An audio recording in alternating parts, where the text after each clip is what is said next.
చంద్ర చంద్రబాబు గారు మొన్న పిలుపునిచ్చారు కదా! పిల్లల్ని గానండి, భారీగా గానండి, ఇంకో ఒక 2 నెలలు సెలవులిస్తాను. ఒక రూ. 25,000 మూడో బిడ్డకి డబ్బులిస్తాము. ఇట్లాంటి ప్రోత్సాహకాలిస్తాం. 10వ తరగతి దాకా చదువుకోవడానికి ఫ్రీగా ఏర్పాటు చేస్తాం అన్నది. ఆయన ఫ్రీగా ఏర్పాటు చేసేదేముంటది? ఏమన్నా చైతన్య నారాయణలో చేర్పిత్తారా ఏంది? మామూలు గవర్నమెంట్ స్కూల్‌లోని. ఇప్పటికి ఫ్రీనే గవర్నమెంట్ స్కూల్, గవర్నమెంట్ కాలేజీల్లో పేదోళ్ళకి. అట్లాగే 2 నెలల సెలవులు ఎవడికిత్తాడు? కూలీకిస్తారా? లేకపోతే గుమస్తాకిస్తారా?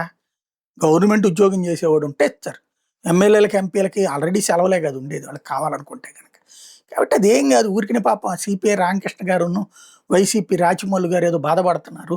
ఆహ్, కన్నోళ్ళకి ఎవరు పోషిస్తారు ఇట్లాంటియన్ని. ఆయన చెప్పగానే కనేత్తరా?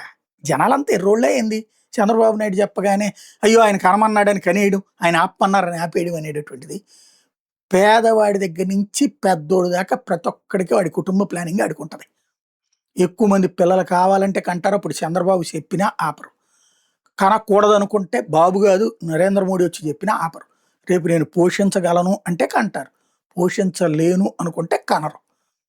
ఇది ఓపెన్ సీక్రెట్. ఎందుకు అనవసరంగా దాని గురించి ఎక్కువ మాట్లాడి అదేదో బాబు గారు ఒక అద్భుతం చేస్తుంటే మనం ఏదో ఆపామన్న అతి తెలివితేటలును లేకపోతే అనవసరమైన బిల్డప్‌లు. లైట్ తీసుకోండి. ఆయన దోన ఆయన మాట్లాడినియండి. పెద్దాయన అట్టగా ఏదో మాట్లాడుతా ఉంటాడు. కాస్త మనలో గూడా చర్చ జరుగుతుంటది గదా!